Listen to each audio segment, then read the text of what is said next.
ఈరోజు పూర్వాషాఢ నక్షత్రం విజయ తిథి రోజు గుంట ఆంజనేయ స్వామి గుడి దగ్గర శరవోదయ వ్రతాన్ని విశేషంగా చేయడం జరిగింది.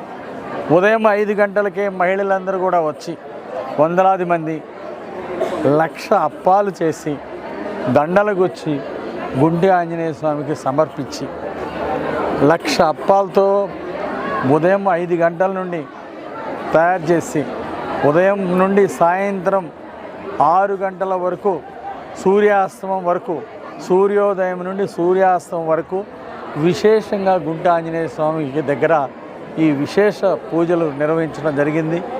ఇది ఒక ప్రత్యేకత. మన వినుకొండలో గుంట ఆంజనేయ స్వామి గుడి దగ్గర సర్వోదయ వ్రతం విశేషంగా నిర్వహించడం